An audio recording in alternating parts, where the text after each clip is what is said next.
on day one. Of the 100 sims we were shown, probably about 60 of them get thrown in the wastebasket. So the other 40, those are the ones that come within our company. What's the due diligence window for like, hey, Mr. Sarner, Capital Southwest, I have 10 million EBITDA, I need a loan. In the upper middle market, that's a 2-week process. For us, because these are small companies, this is a founder-owned business, typically take 90 to 120 days. So after the one pager, half of those deals we say no to. And so now you're talking about 20%, right, of the deals that are left. Where are your deals typically coming from? We accumulate this into a list of, 1,500 sponsors around the country. We've done deals with 190 different sponsors. We're only doing 1.5%.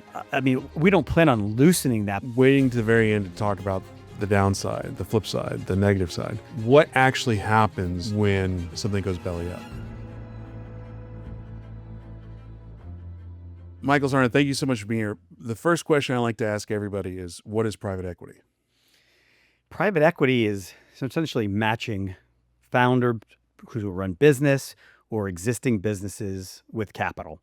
If you think about it, private equity is separated generally speaking, in a leveraged transaction. So it's going to be a sponsor or a fund or even a search fund that has a pool of capital that they've raised from partners, from investors that they're looking to invest and make a return on. And then you have a business that's needing the capital to actually grow and survive and thrive. And so it's essentially matching these people up together. So finding investors to find good managers, and then those managers finding businesses, and then partnering with people like us who lend money as part of a transaction to help grow the business and sell it at a larger multiple and higher EBITDA than when they first purchased the company. And what's the difference between that and like venture capital? So venture capital, it's a good question. Venture capital, really the differentiation is cash flow.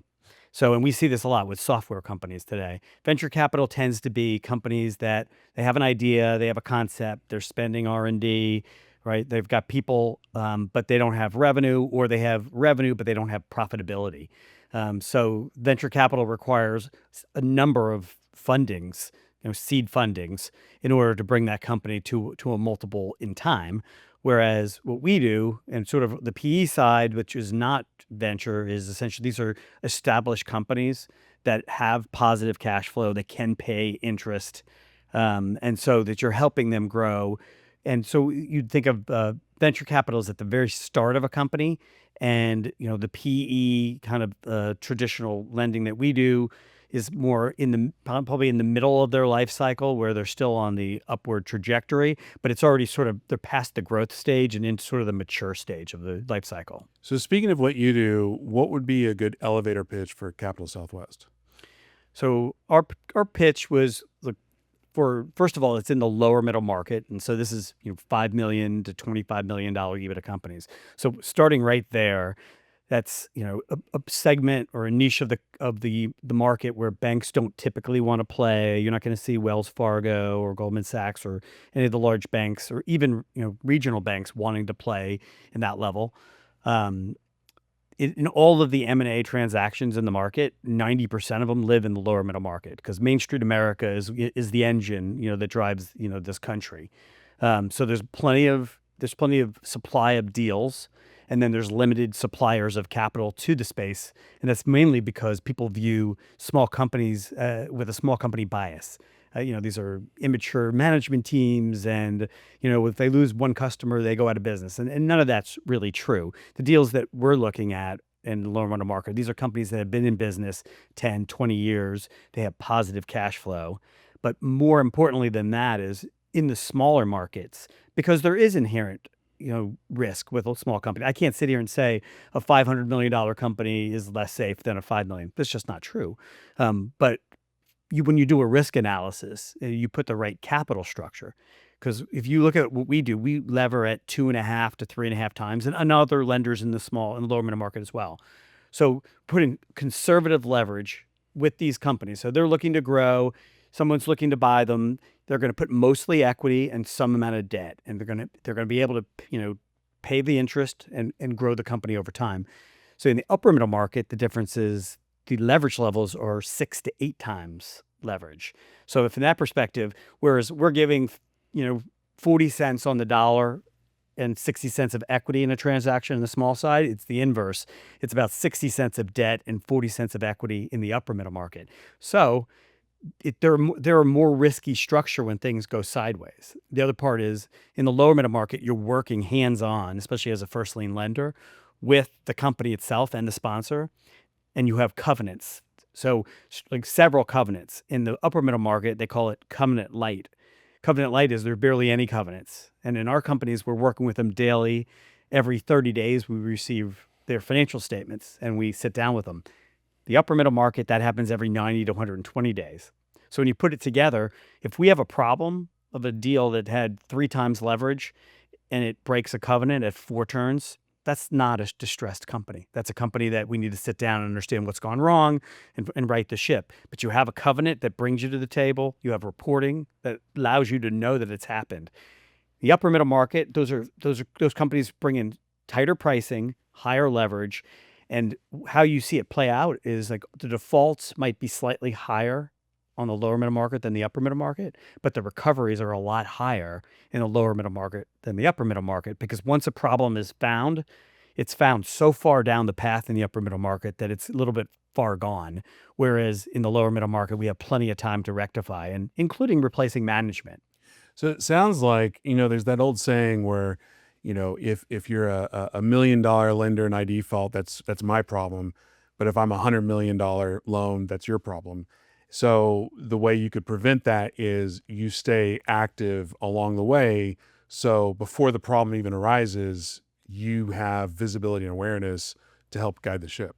You do. And then also, the sponsors. And I said 100 million, Yeah. I probably meant 100 billion, but Yeah. same No, I logic. get your point. But the sponsors, we look for the quality sponsors. And sponsors are the ones that are, when there's no default, the sponsors are the ones that are calling the playbook, right?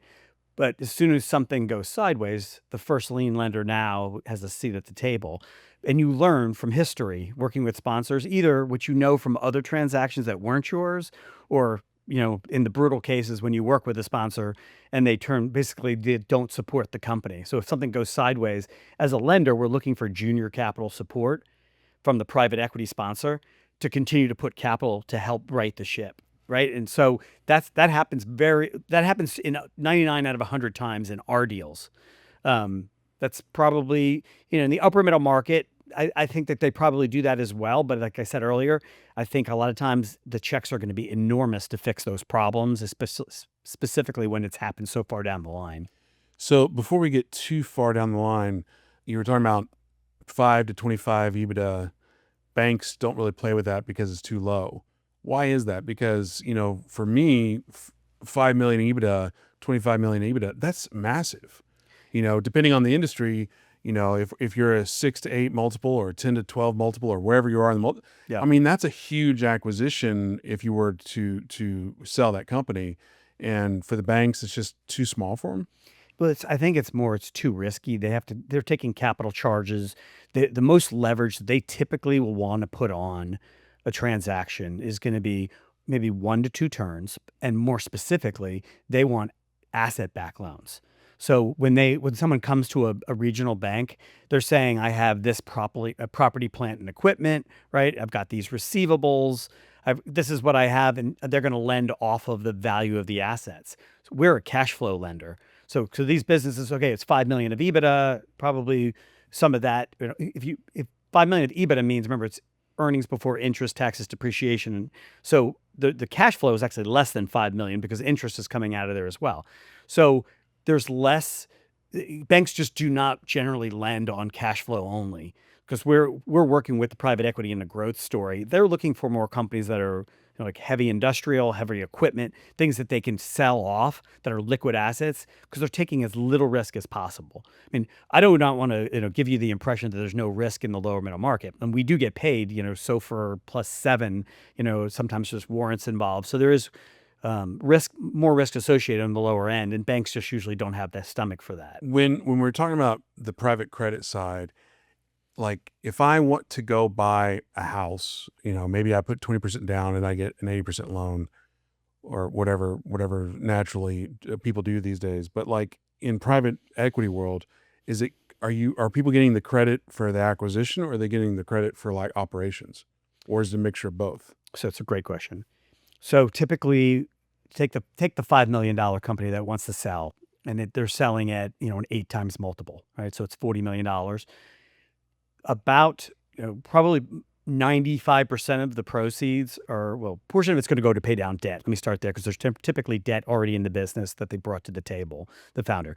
After the debt's paid down, most all of the proceeds will go to the founder himself or herself, and then they'll keep a smaller portion for operations. But again, what I said earlier, these companies have already, we actually structure the amount of leverage that the company can take on based on what we think that they can handle from an interest coverage. So that's how you sort of come up with that 2.5 or 3.5 turns. But they're already cash flowing. As the company moves along, it's going to look to do M&A, which is very, very typical. We'll do add-on transactions either to grow geographically. Sometimes they want to put on, a diversification play. And that's where we'll put in additional, either equity and debt coming from the sponsor and us. We're more likely, if a company goes from 5 million of EBITDA and it buys a $3 million business, it's going to probably be debt funded.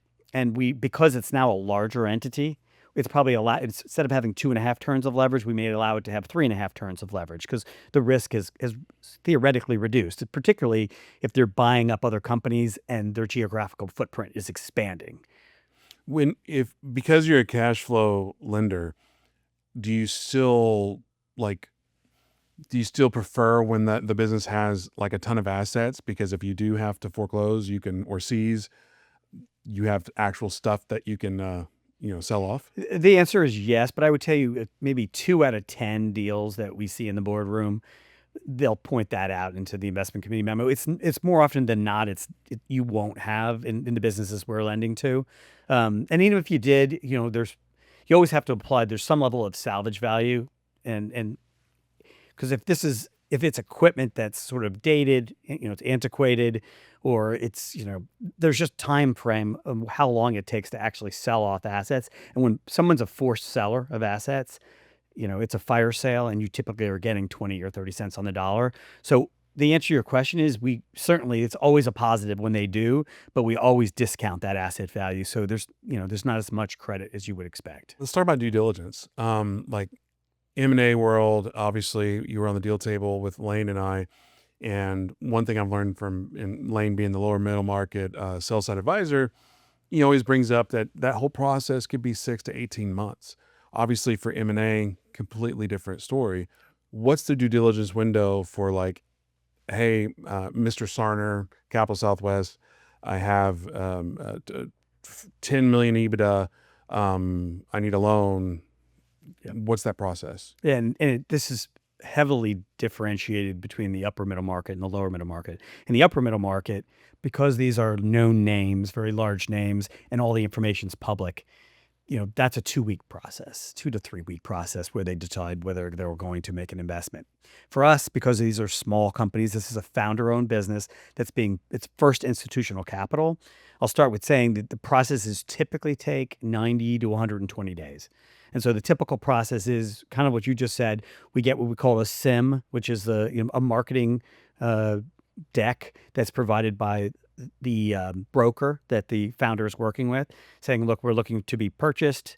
So that'll come to us, on day one. Of the 100 SIMs we were shown, probably about 60 of them get thrown in the wastebasket. They just don't, it's just not the ilk of the kind of deals we're looking at. So the other 40, those are the ones that come within our company. We'll have our guys break down sort of a high level on their financials, the risks and strengths of the company, the transaction overall. And that'll be, we'll spend maybe 2 weeks, taking a look at the company from that perspective.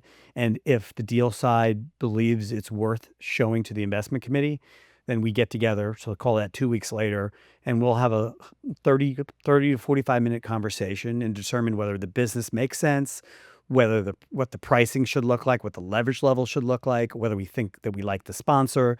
And the thing that's most difficult these days, and I've said this a lot of times, is now AI is in the conversation for almost every deal, because you have to ask yourself, is this business going to exist in 5 years? And it's a lot harder. Everyone thinks it's all software and technology, but it's not. I can later in this conversation, I can talk to you about businesses that we just can't lend to because you think, well, it's a people business, but it may not be in the future. We recently, I don't know if you know the Rex Kerzuis with Asset Panda, 15, 17-year-old business and massively successful. His brother is founder of MailChimp, which is a $12 billion company. So their parents should be very proud. That, anyway, Right. But what he was saying is the last 18 months have been the most stressful of his professional career, just because, he's a SaaS company and he's had to completely reinvent the company. That's right. So to your point. And that's right. But it's what you just said is one of the hardest conversations we're having. And I'll get back to the diligence, but you're looking at a company that's either using AI or it is the AI that other companies are using. So you have to ask the question whether are you the AI 1.0 and it's going to get supplanted by AI, 2.0 and 3.0. And so we're making an investment in a company that's not going to make it. Or is it an industry that's going to essentially, get disintermediated by AI and other forms? It is. I will agree with what your friend said. The last 12 to 18 months, we've said no. I'll tell you this: we've increased the amount of deals we looked at from 1,000 to 1,500, which is a lot over the last 3 years. But our win rate, or the deals we're actually closing, has gone from 2% to 1.5%. And I would tell you that 0.5% is almost entirely AI. But on the diligence side, so after the one pager, if we decide, half of those deals we say no to. So now you're talking about 20%, right, of the deals that are left. From that point, we'll go back, what we call an indication of interest, to the sponsor and say, this is where we would lie on this transaction. This is how much capital, this is how much leverage, this is the pricing we would require. And we see, okay, and basically we see if that dog hunts. Yeah. Well, what's interesting is about, you start about talking about, will this company exist in 5 years?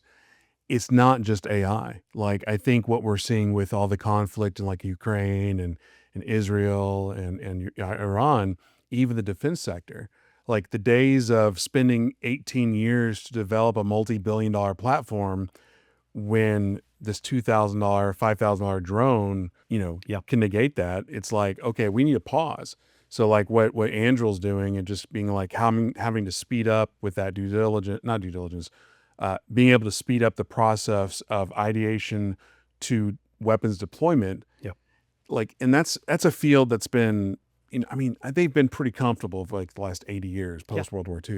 Yep. And now even them, they're like, oh, we're having to reevaluate everything. Yeah. And look, I don't know, this is going to be, a comment everyone will appreciate, but it's on the defense side, it's not just AI.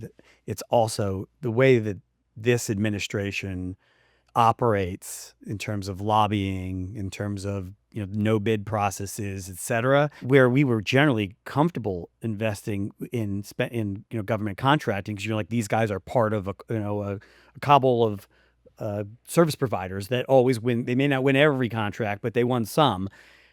That's sort of not the case anymore. It's kind of a real wild card. So whatever you think on that side, it just doesn't exist today like it did yesterday, which is another area which I don't think we've done a deal really in the last 2 years with all of that sort of hanging under the, in the balance. Right. That whole world, I don't, a lot of the previous guests that I've talked to, obviously they work there, so it's very fascinating. But to your point, I don't think anybody really knows what the hell's going on. Yeah, I think it's an interesting time, to say the least. Staying on the lane of like due diligence. Yep. What makes a good company for you financeable? So I'll start with the one litmus test that every company has to go through, which is the downside modeling. And the downside modeling for us is, how did this company, if it existed during the great financial crisis, or if they did not, how did the industry fare from what we call a peak to trough? Like how far did this company fall in an extreme circumstance of a recession? And so we'll overlay that sort of model on our companies, and usually in year 2 through 4 of a 5-year hold. And when we look at the company, it has to both be able to pay interest, so have cash flow available for all 5 years, and the enterprise value of the company has to exceed its debt value. Basically throws a lot of deals out the water, in the trash. So that's a big barometer. Then obviously it's going to be management. And we spend a lot of time with management. And I mentioned earlier, there's some reliance, but I don't want to overstate it on the sponsor themselves, because again, you are getting in bed with the sponsor that's got the primary hand on the steering wheel, and you're expecting them to make the right decisions for all involved. You're expecting them, when we get to the table in a distressed situation, to put capital in. And then what we talked about earlier, which is the capital structure. Like we see, and I laugh about this all the time, we see wonderful businesses that have just god awful capital structures that you just can't lend to. And then, even though I hate to say this, sometimes we see businesses that everybody looks around at each other and are like, it's a decent business. We don't think we're going to lose money, but the capital structure that you apply to it makes it a home run deal. So you probably aren't investing equity alongside that, because our company, we are the lender, but we also do equity alongside the sponsor, to maybe to the tune of 5 to 10% of the company. But we don't do it in every deal. And this comes down to exactly, some businesses are great businesses and we get the structure that we require: low leverage, low loan to value, strong covenants, and we put equity alongside it, and we've made some large gains. In other companies we look at, we have a business, a thrift shop, which sounds, like that can't be a good business. It's a great business. It's a C plus business. It had the same revenue and EBITDA for the last 10 years. It's not looking to refinance. It's a nice spread, and it's cyclical to some degree, but it's also counter-cyclical. It has somewhat of ebbs and flows, but for the most part, sadly, that it has a place in society. And so it's a C plus credit. We didn't put equity to work because we don't see the equity story, but it's certainly, I would be sad to see it go. So when you're evaluating companies, kind of dovetailing in the previous conversation we had about the future, how do you evaluate past performance with future viability, and what wins out in that debate? Yeah. When I talked about on the downside modeling, that's sort of pie in the sky in worst case. So most companies don't fall off a cliff, right? Like that. So the companies that we've seen that have had issues in the past, so an industry that we've done, let's say we've done 5 deals in the same industry, part of our evaluation is to understand what went wrong. And quite frankly, it's not always the same drivers today of what happened in the past that went wrong, but those are the evaluations. And then you're dealing with industry experts. We have these things called GLG reports. We essentially speak to a voice of the customer or a CEO of a business of a similar that we're purchasing on a no names basis.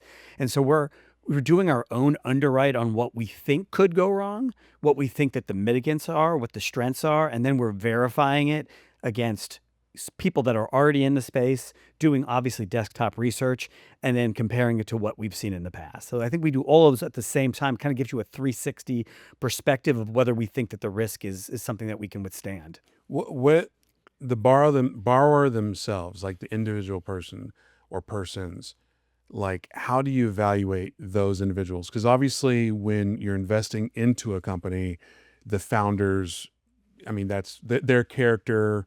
There's a lot of belief there. Yes. So on the credit side, is it all ones and zeros on the paper, or do you take into account of the personality as well? It's a wonderful question.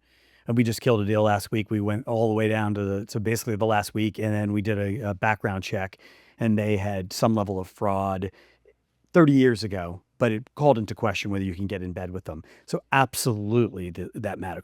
Character matters. If they've had bankruptcies in the past, that's something that matters. Certainly, we're also just looking to see how much success they've had, and you're looking to see how much volatility or attrition they've had at the company, right? That speaks to a lot. You want to make sure they're getting into a company that the people that are supporting the senior management are going to be there to help drive operations.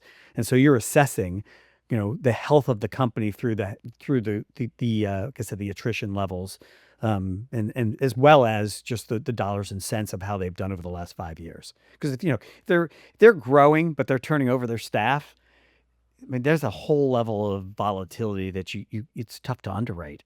Mhm. Outside of fraud, what's an automatic no? from the personality perspective. Just across the board, company, personality. So I would say we're not going to do deals where customer concentration. So if we're dealing with a company that has one customer, that's never going to work. Something happens, you lose that customer, and the business no longer exists. Same for suppliers. If it's a consumer goods and it's got all of the inventory comes from one supplier, that's something that's going to self-select out. I mean, some of those are the main drivers. Everything else is probably a little bit more gray. So character, concentrations, then what we talked about, looking at the industry themselves. A lot of the things within the industry, an industry that's very difficult that me personally, I have not allowed our company to underwrite is building products. That's heavily driven by new home starts, right? We've missed out over the last decade, to be honest with you. We've passed on every single deal we've ever looked at.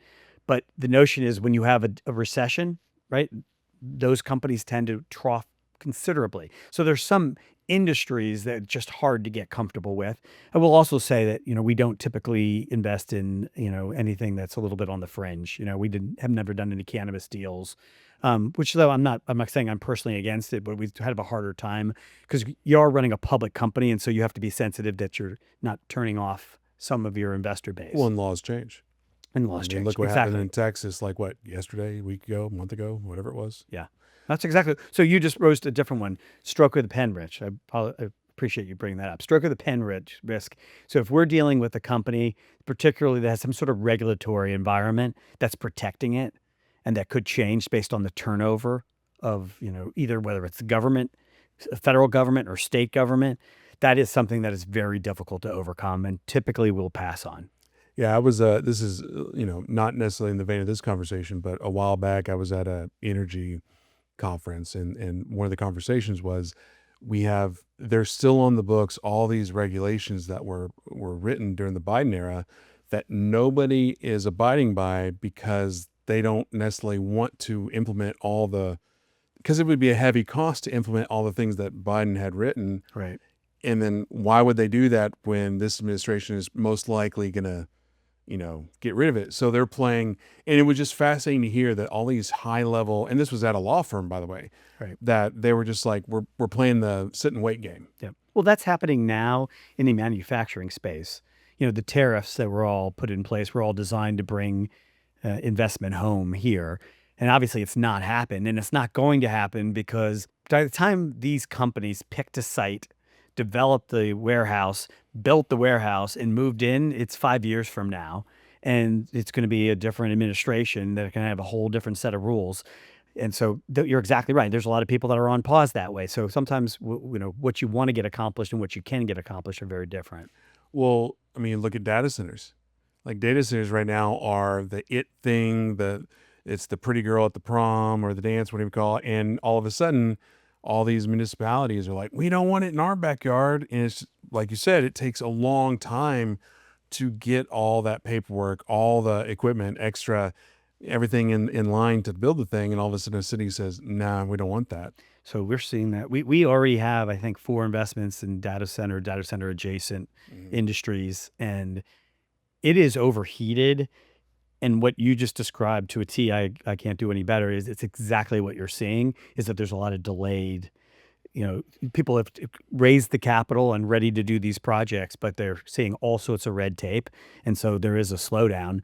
Right. I don't think it's going to stop. There's still such a, deficiency in the amount of energy we have to fuel, particularly, the AI. Well, that whole industry is fascinating because even 5 years ago, maybe 6 years ago, I'm going to build a data center. It's like, okay, do you understand what you're doing? Like, yeah, I get the power. I do this. Like, okay, do you have the power contracts? Well, no, but I'm going to get them. Okay, well, you do know that's a 6 to 24 month process if you can get it. Oh yeah, we'll be fine. Okay, what about transformers? Yeah, well, I think I heard delays up to 8 years on transformers. So again, to the delay point of view, you never know what.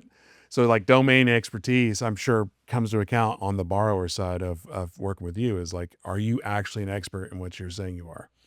And that goes to the whole understanding the management team. And, you brought up another good point in the fact that when we look at our sponsors, so if we're looking at a sponsor that primarily does restaurant deals and they bring us a data center deal, that's not gonna happen. We want sponsors that, because we ourselves, we have 50 people at Capital Southwest, and we're generalists. I mean, a lot of guys have a lot of experience in different sectors, but generally speaking, we're generalists. And so what we're looking to do is partner with sponsors that have expertise.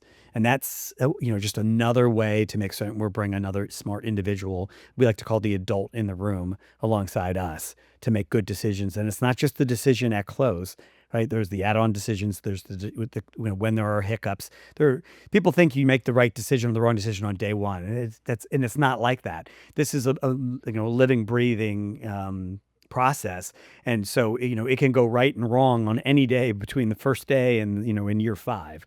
So you have to have the right people in the room with the right expertise to be able to make those decisions. So what about CPGs? Because with CPGs, obviously you've got these generational brands that have been around forever, but then you have the other ones that are kind of like they have a sex appeal for like a night or two, and then overnight they're gone. Yeah, right. We refer to that as fad risk, and 100%. I mean, that is something that we try to alleviate, and the way we look at it that way is that we would like our companies who are selling products, whatever industry it is, to have many SKUs or many products they're selling. Because the same way that you have one customer, you have one product to sell, and then it goes out of style. That's a big issue. We have a few companies that I'm actually, I shouldn't say this, but it's sort of surprised how well they've done with that, do supplements. But they continually reinvent themselves on the supplements that they're providing, and they built a brand. When I originally looked at the underwrite, my initial reaction, I gave it a yellow light in the boardroom, was, I just think that this is all, it's fly by night. It's all going to be here today and gone tomorrow. But the whole notion is supplements by themselves are here to stay, is particularly, I think, in the younger generation. But it's important to have a company that has got a broad array of products. So I think that's how I would frame it. So you bring up a good point, which of brand. Because like in my world, marketing world, video world, and my whole algorithms when I'm on social media are like the power of brand and Yes. talking to CMOs, or brand is everything. In your world, what is the sliding scale of brand versus product? Like, what's more important, or is it all just completely conflated together? So because we're talking the low end, really, of the smaller market, you tend to see some of these guys are really big fish in small ponds that you've never seen. And so the brand doesn't mean as much. But on the flip side of that, we just made an investment on something called Carpe, which you might have heard is like underarm deodorant. And they're using I don't wear deodorant. Yeah. I'm kidding. This one has a heavy marketing campaign, and it's blown up. It's amazingly so. It's all about the brand. They have many other products that we're selling, but this is one of the products that actually excelled. But the reality is, the businesses we're looking at, and I'm looking around the room, many of our companies, they make the screws that go in this microphone. They don't, they make these posts in the stand. You don't know anything about them. One that's a perfect example is one of our companies. It's now been sold, but makes the gasket that goes in an iPhone. They sell billions of them to Apple, and then they're a nickel, and they're too cheap, they're too inexpensive that Apple cares. But so they have this huge market share with this huge company. Right? You've never heard of them, but it's part of another product. I would tell you, more often than not, most of our companies, you probably never heard of, and you never will. But they have an integral part of, either a product or a service that they're, adding value. Yeah, I guess the brand only really works I guess the brand is only really relevant when your clientele is like retail. For sure. Yeah. I think that's right. When, again, the consumer products, Carpe being the only one I can think of in my portfolio that is, absolutely significantly retail oriented. Most of the other ones, again, are sort of byproducts. Yeah. I have a call with a company today, which is a forge, and they've been around for 80 years, and they do like 50 million a year. Yeah. And they're just making metal stuff, which you wouldn't need a brand. You don't need marketing. It's not sexy. It's not. Yeah. No. And honestly, to some degree, To them, I'm sure it's sexy. yeah, exactly. But the good part about being in niche markets is it doesn't always garner a lot of attention and therefore a lot of competitors. And so I don't want to call our companies having a moat, because they certainly generally don't. No company does. There's always competition. But I would say the companies that we're dealing with have less competition in their own industries. And it's sort of similar to what we do, which is in the lower middle market. In the upper middle market, you'll have, for every deal we talked about on the PE side, there's 20 to 30 people chasing that upper middle market deal. In our space, it's 3 to 5 people chasing that deal. So we're able to learn more in the process. We're able to go deeper, get better economics, get tighter structure. And so same with those smaller companies. They're not negotiating against 100 people to provide that gasket, because it's not the sexiest industry in the world. So speaking about deals, earlier you talked about when you're structuring these, there's credit, there's an equity. Sometimes you don't want equity and it's just all credit. How do you determine what percentage is what? And then what is the typical structure? Yeah. So if we're talking about the $5 million business, that's like I said, 8 times business. So it's a $40 million check. We kind of talked earlier, we assess risk to see whether that's going to be a 2.5 turns of leverage or up to 3.5 turns of leverage. So somewhere in that ballpark, and the rest is obviously the PE equity. If we like the company and we think it has a great growth story, we'll push to have, up to maybe 2.5 million of equity, which usually equates to 5 to 10% of the stack. In many cases, when we're dealing with larger PE shops, the one I just described, which is going to be a smaller business, that's not going to be the largest PE shop. They may very well either want or need us to put equity into the transaction. The bigger you go, so if I'm dealing in a $10 to $15 million company, it's going to be a little more competitive. It's probably going to have a little more leverage, and the PE sponsor is going to be less likely to want to give us equity, because it's a deal that's going to be easier to market, and they're going to think they can do more with this company potentially. Now, they may feel the same way about a smaller company, but I think more often than not, the larger companies are the ones the harder to get the equity in. So this may be a stupid question, but so say we are doing an equity play and a credit play. You're giving me a $50 million check. Now, the $50 million check, is that 10 million is going towards equity, or 5 million is going toward equity, and the 45 is a loan and I got to pay you back? Or is it, I still have to pay you back the 50 million, but hey, Yep. because of the right of you giving me that 50 million, I'm also giving you a percentage of the company as well? No, so generally speaking, I would say 90% of the deals, they're separate. So if it's a $50 million check and we're doing 40% of that, so whatever that number is, we're going to write a debt check. Should do that on the fly, but Yeah. we're writing the debt check in that. It's $20 million Let's just check, make it, and then yeah. we're going to do the other 30 million. We're going to probably write a $2 million check out of the 30 that they're writing. So they'll write a 28 and we'll write 2 alongside of them. In some instances, now this would be businesses that are higher risk, higher spread. We can get warrants in the business. And so in that case, this is going to be a small, usually a non-sponsored deal. So about 7% of the deals we do don't have a sponsor. So we are essentially, partnering up with the company, providing the debt. There might be an independent sponsor that's putting some level of equity, but there's probably going to be an expectation we put some equity alongside it, or we're going to demand, because we think the risk is too high. We'll say, we'll give you, $15 million debt check, but we want 20% of the business, right? And so those, we've seen some of those perform exceptionally well, right? And we've also seen some of those, just kind of flame out. And so we tend to shy away. That's why it's 7%.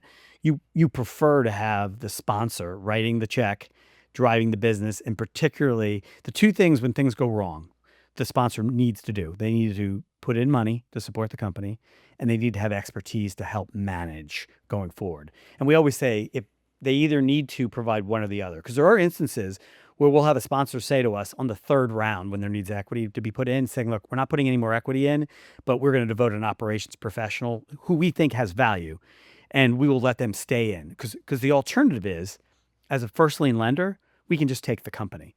If there's a default and they're not willing to cure it, we basically crush the equity, and then we become the equity and own the business. We're a lender. We have a whole operations group that's designed to do just that, but that is not the preference. The preference is that we work alongside a sponsor. So we want the equity support, but we will deal with a company, a sponsor, if they're just going to stay in and be a loud voice at the table. So, at the risk of looking like a complete ignorant idiot, Capital Southwest, do you have billions of dollars in your piggy bank? I come to you and say, "Hey, I need 50 million," and you write me a check, or is it a case of I come to you, I need 50 million, and you're like, "Hey, this is something that I want to do. Let me go find some people that want to partner with this on this deal." So our balance sheet is available to make deals. So we have multiple credit facilities. We raise corporate bonds, convertible bonds. We have licenses with the government for SBIC lending. So that's smaller businesses. So the answer to your question is we have about $500 million in capital available right now to write checks, and then we trade in the public markets, and we trade at a considerable premium to our book value. And so every day we're raising capital on what we call an at the market program or an ATM program, which just means we sell shares every day to institutional retail and raise capital, $5 and $10 million at a pop. But it's not raising capital for a deal specific. No, You're raising capital essentially for the entire company of Capital Southwest. Well, yes and no. We want to have enough dry powder available either through cash or undrawn credit facilities for at least a year activity, right? So that's going to be, we're going to want to have, 500 million. And then we also are managing leverage because for Capital Southwest, right, we raised equity and we also raised debt.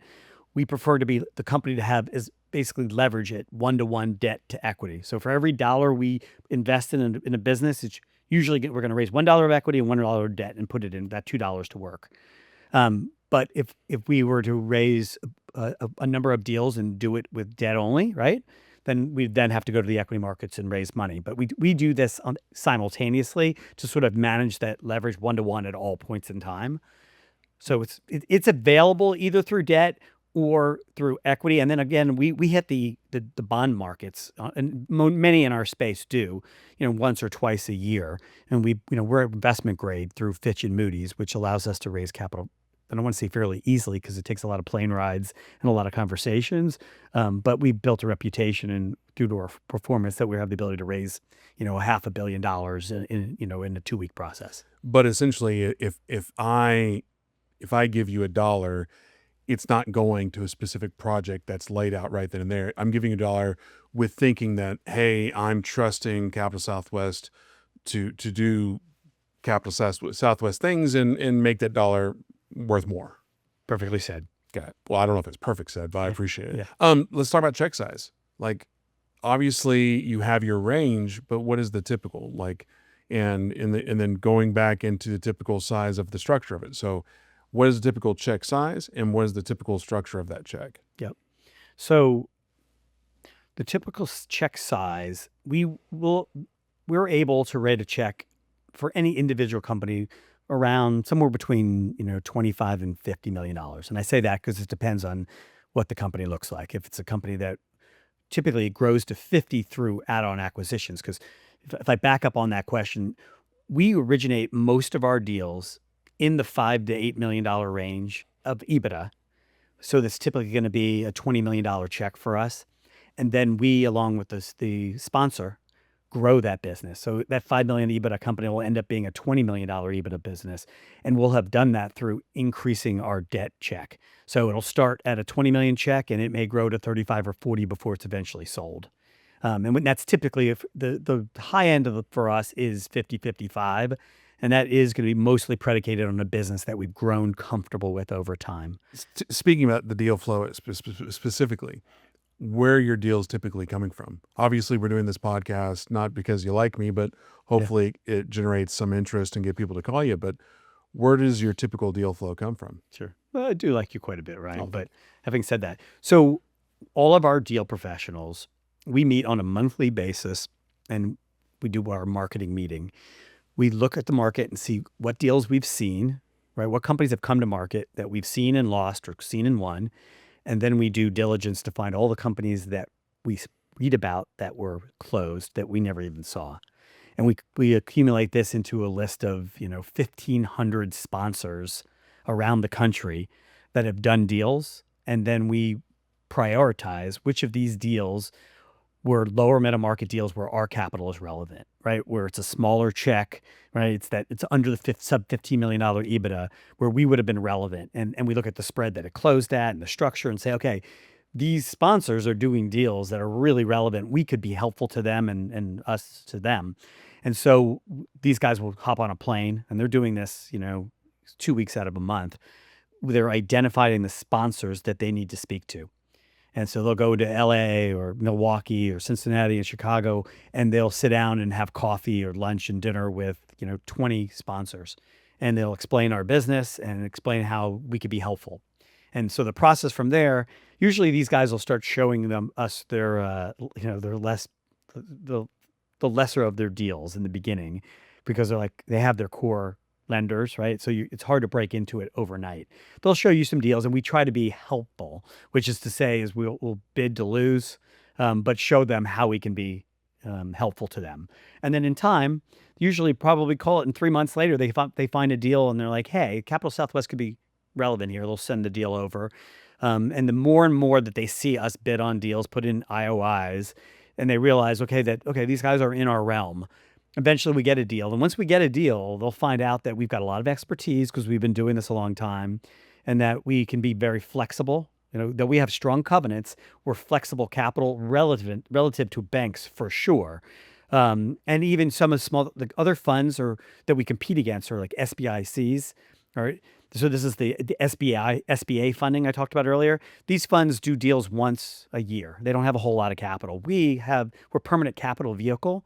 So we can point to our balance sheet, sort of our earlier part of the conversation, say, I've got $500 million. Like, you need money, $20 million, I can give that to you today. And if you need another $30 million, you can see it's on my balance sheet tomorrow. So that once people get to know us, realize where we play and realize our liquidity, they become very interested. And so we built a group of, like I said, there's 1,500 names on the list. We've done deals with 190 different sponsors. 20% of those we've done multiple deals with.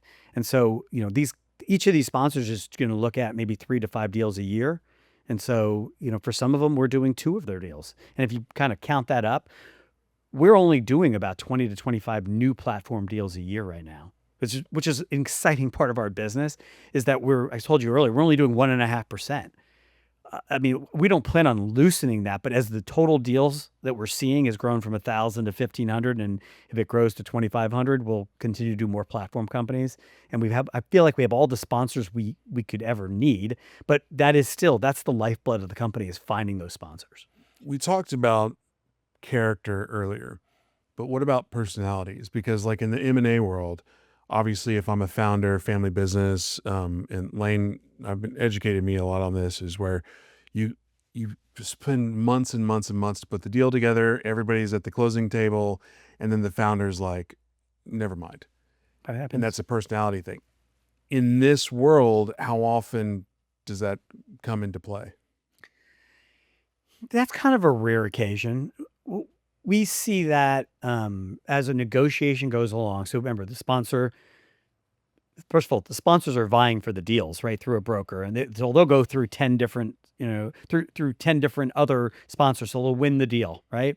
So there's this whole process that the founder went through to find a sponsor they feel comfortable selling the business to, that then they're going to have to partner with. Because remember, they're selling between, 20 and 50% of the business to the sponsor, but they're still in bed with them going forward. So that's a big part of the process for them. And then after that, now we go through the lending piece of it, right? And figuring out how much to lever on the business, which they don't control that decision. Somewhere along the process, they can get spooked by either the personalities on the PE shop and realize, I don't really want to do this. Because remember, this is a founder that's only been working for themselves for the last 20 years. And so I don't know if it's their character as much as the cohesiveness of the collaboration to come. That doesn't happen very often. I think we've seen that happen in my 30 years. I think I've seen that happen maybe 5 times. It does happen earlier in the process where they just, once they're seeing the sponsors themselves, before we get brought into the table as a lender, before the private equity gets chosen, they meet all the sponsors and they just realize, I don't want to do this, because it does change their world. They lose a lot of control, but they're getting deep pockets of capital. And so it's the ability to actually, well, now also I want to add on to this. So the hard part also in this process, and it's probably overlooked, is let's take a guy, a 55-year-old man. He has a plumbing supply business. He grew it from nothing to 5 million, right?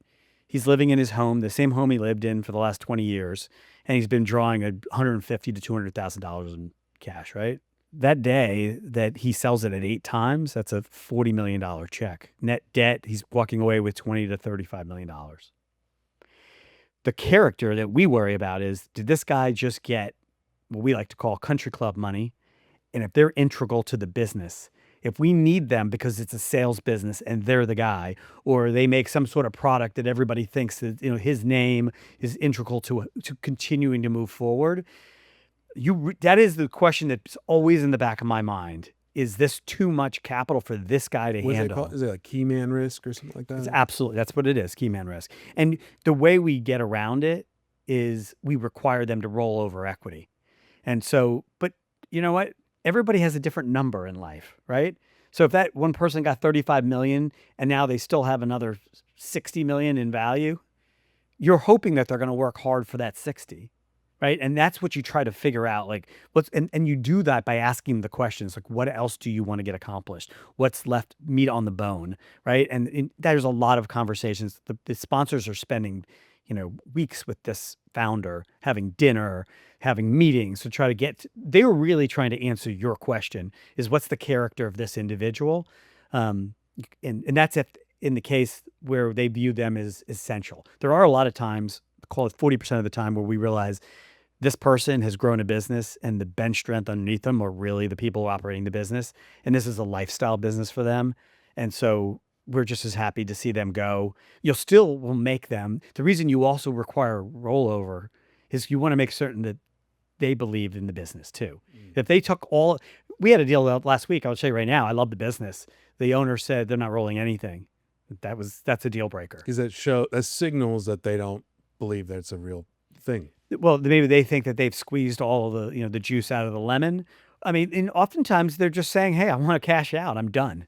But that's not good enough for us, because we would like a commitment, either because they're going to continue to work or because they're going to keep enough equity in the business that tells us that you have as much risk as we're putting our debt to risk. When you were describing that, all I could think about was like professional athletes and how they work their entire career to get that big check. And then when they get that big check, there's like an immediate drop off. That's the fear. But I mean, that is where the sponsors come in. There's enough structure put in these. And again, it all comes down to that rollover equity. We also, I didn't mention, many of the deals, half the deals have what we call earnouts. So they think the business is worth 8 times, right? And we think the business is worth 6 times. Or they think that the EBITDA is 5, but we look at it and go, about $1.5 million of this we just don't think is real. And so they're saying, well, if I execute on the plan, will you pay me that money later? And so we'll have maybe 6 months, 12 months, 18 months increments for them to hit certain numbers. And if they do, they get paid. And so that is one way. There are many ways that you can create, you're hoping the character exists, but you're creating the incentives to get the desired result. And I'm sure when you analyze books, there's sometimes the flip side, which is like, you're actually a much larger business when you take out your country club, your yacht club, this club, and all these fees that are your personal expenses that are not the business expense. That is one of the biggest add backs. Exactly right. It would be funny if it wasn't sad sometimes, but oftentimes the businesses they have family on payroll doing certain things. And, usually the sponsors don't allow that going forward, or they're taking draws out of the business, or exactly what you just said. And so the diligence is down to the last nickel. And so they may ask for a $2 million adjustment. We'll say it's, give them no credit for an adjustment. In the case that it's compensation that's coming out, that's usually what we'll give the adjustment for, because we know that's going to stop, because it's going to be, structured into the indenture. So I have a 2-part question for you, and I'm going to give you the second question first, is walk me through a deal. The other aspect of the question is, who are all the players in the deal? So if you could just tell me, who are all the people that you interact with, and then where do they function in the deal flow itself? So however you want to answer that question, that I'd like to know how does a deal come about in process, and then who are the players in that? And you're saying outside of my company, right? You want to know about the private equity sponsors And just for what you interact with. I interacted probably. Let's talk about, so my company interacts in the way of they're dealing in the brokers, they're dealing with the sponsors and the portfolio company, and then auditors that are doing Q of E's to basically confirm the numbers. In my business, inside the house of Capital Southwest, we have a whole slew of deal professionals and my CIO. They're running these deals. They're the ones that are actually having the interactions to ascertain whether these businesses are worthwhile. We kind of stopped earlier on the one pager. Once a one pager is done and the deal team then goes back with blessing from the credit committee, they're putting in an IOI, right? And then if we move forward, if they say, you know what, you're one of the last three that we're going to move forward, then we have management meetings. So now our deal professionals go out and they meet the team. They have those, what they call the GLG calls, but I said, talking to experts in the field, talking to other, particularly talking to other sponsors or companies that do something similar just to get more background on the industry. And then internally, they'll come back to us, our deal team, once they get moved along after they've done all their research. We'll do an investment committee 50 to 70 page memo and a 2 to 3 hour conversation to see whether everything that they've heard and all of the risks and mitigants that we discussed, how did that pan out? Was all that right or was that wrong? And that'll help bring in all the different touch points that we kind of just mentioned will be, itemized in our diligence materials. So waiting to the very end to talk about the downside, the flip side, the negative side, what actually happens when, something goes belly up? So it takes a little while before it gets there, because I'll tell you, mainly because of some of the things I was mentioning in terms of Staying involved, the leverage levels, the reporting. But companies go bad. So, I mean, the life cycle of a company that goes poorly sounds like this. We originated at 3 turns of leverage, and within, the first 6 months, all of a sudden the company, something happened that we didn't anticipate. They lost a large customer. And now it's at, 4.5 turns of leverage. And so the covenant that was in place for leverage has been broken. And so they'll come to the sponsor and the sponsor will come to us and we'll talk it over. The answer is, and we have an operations group that now joins the party. So now you have the credit committee, the original deal team, and our operations group that are at the table at our boardroom having the conversations like, okay, so what did we learn? What happened? At that point in time, we're trying to determine whether this is what we call a foot fault, like something that they have a plan around, something that didn't go as well as expected, but this isn't a change to our underwrite. If that's the case, we'll generally issue what they call a waiver, right? Where we'll say, okay, we're going to waive the default. Typically, they'll pay us a fee.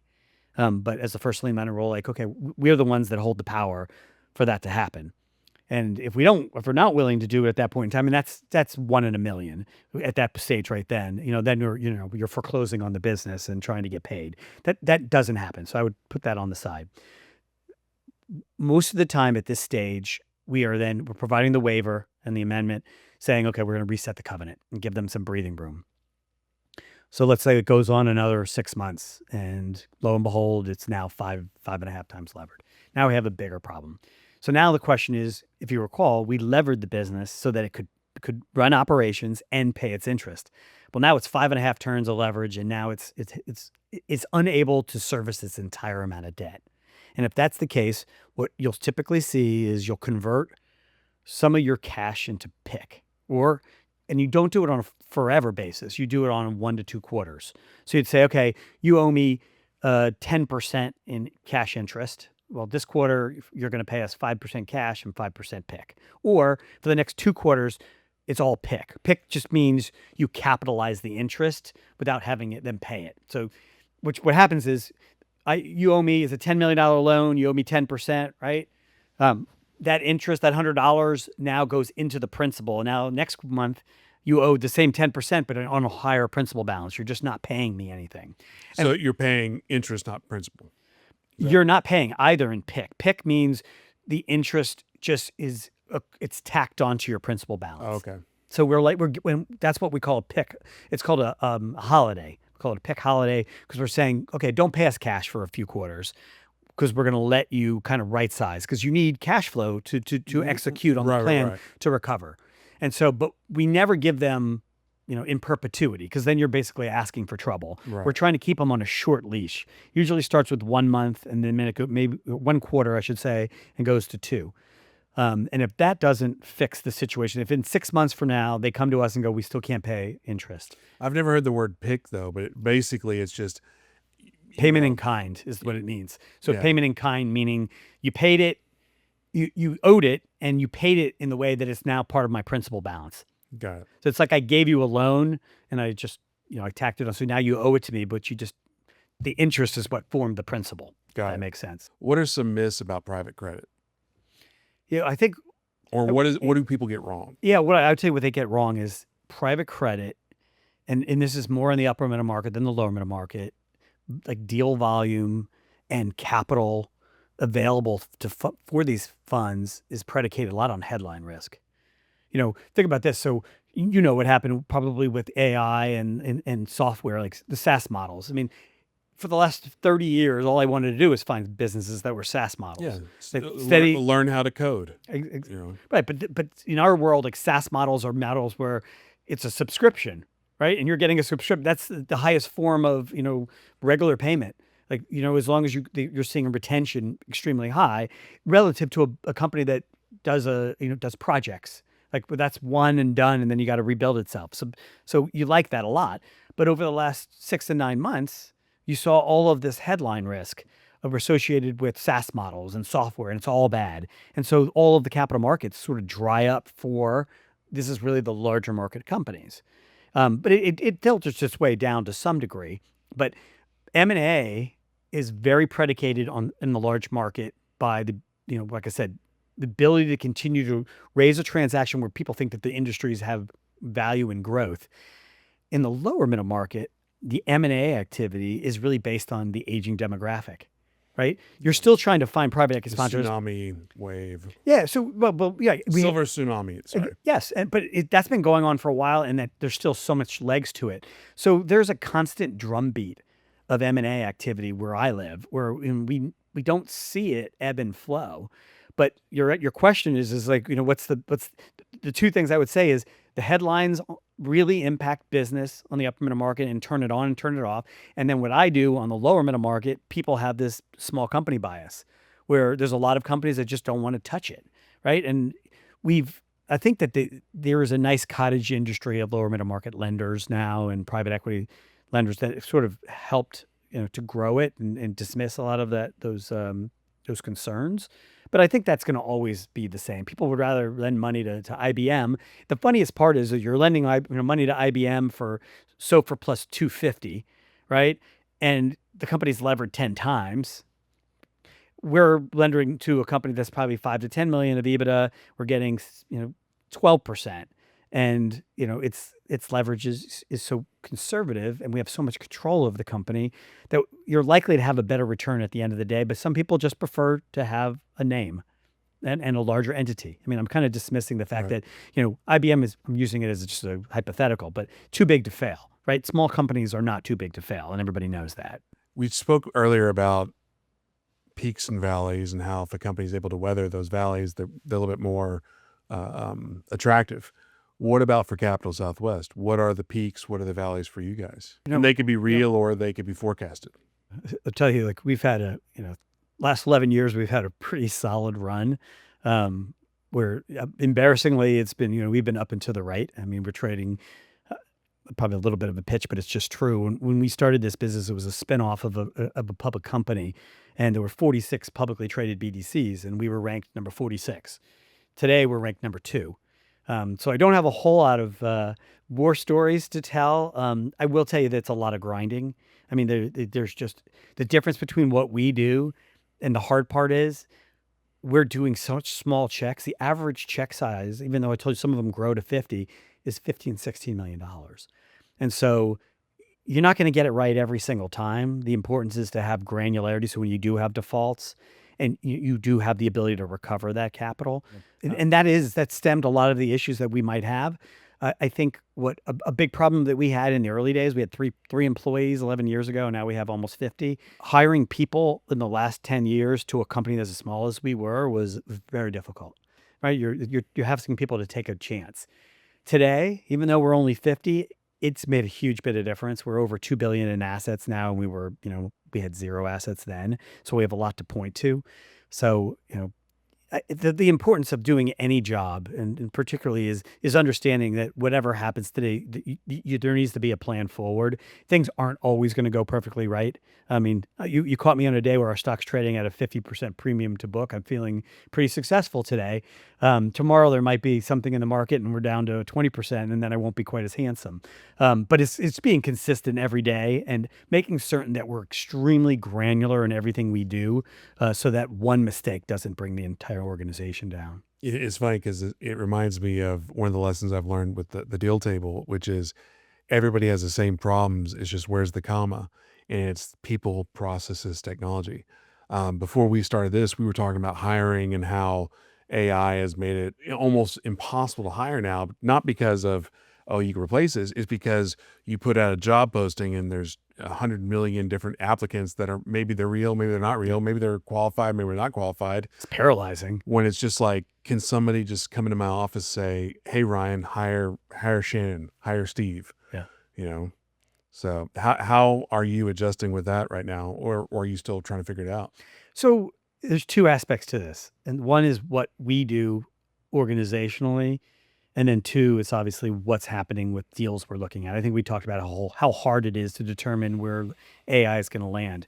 But internally, I'm actually proud to say, I think I don't want to say we're on the forefront, but we've already been working with a consultant. We are integrating AI into building a database of all the deals that we've seen and done, so that every time we look at a deal in an industry, it's like it's plumbing supplies, we hit a button and it brings up the 20 deals we've done and all the risks and mitigants and strengths, how it fared in the market. And it won't just be the deals we've done, it's also going to be the deals that we're tracking that didn't right that closed by somebody else, but we're tracking, were they successful or not. And so the whole notion is, if we can use AI to make one better decision, because it's not going to change the discretion. I mean, the people are still the most important thing.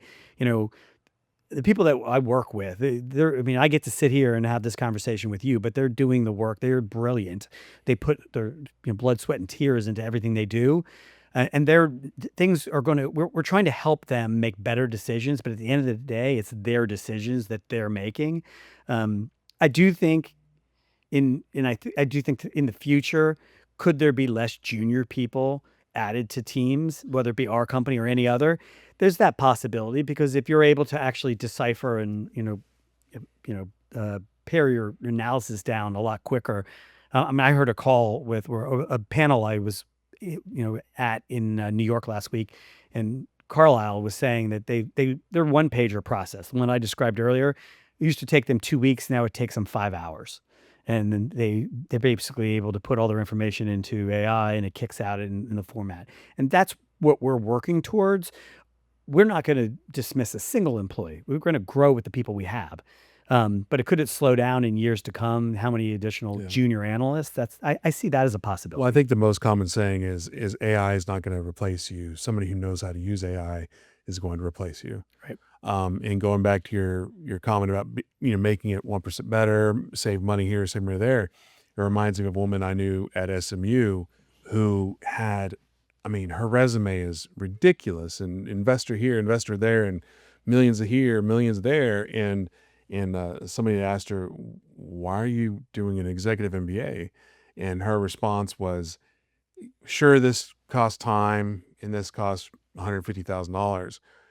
But if I can learn something here that I can apply to my next deal, I may be able to save money or make money that makes that one transaction can save me more than the time and the economic cost of that MBA. So it's similar to what you're talking about. I mean, I would say, well, I just said this to my CIO yesterday. I was like, literally, we're working together to try to put this in place. I'm like, but if we make one better decision on a $20 million check, it pays for 20 projects. It's a definitely, I don't want to say it's a game changer because, again, what I said a moment ago, it is so hard to hire good people. It's not because they're not out there, but it's just hard to find them, and it's a very competitive environment. And then, it has to be the right fit. And then you need, in the younger generations, just I know this because I'm old now, but I see it. They have a lot of opportunities, and maybe their feet get a little tired. We're like, I worked my last 2 jobs. This one's 11 years and running. The previous one was 15 years. That's kind of not the norm I'm expecting from from millennials, just from what I read and what I hear. And I have 3, teenage sons. So it's finding great people and then, building an environment and a culture that works for them. And I have to say, I'm just making that comment, even though you didn't ask. Like, I run my business is the fact is I mean to meet people where they are. Make sure in all conversations I understand their needs. I know what needs to get done from a big picture, but I need to only way I can get that done is if the people that are working for me are happy and they're satisfied. They're getting job satisfaction. They have autonomy. And so I think a big part of even running an organization is really understanding what the people in your organization need, want, and making certain you stay ahead of them rather than to have to beg for a money or office or titles. It's, rewarding the people that deserve to be rewarded in real time. I think that's a great place to end. Unless you have anything else you want to add, I think that's a good, end card. No, I appreciate it. I appreciate you letting Yeah. me come on. Yeah, I appreciate you Speak to you. coming on. Thank you so much for your time. All right.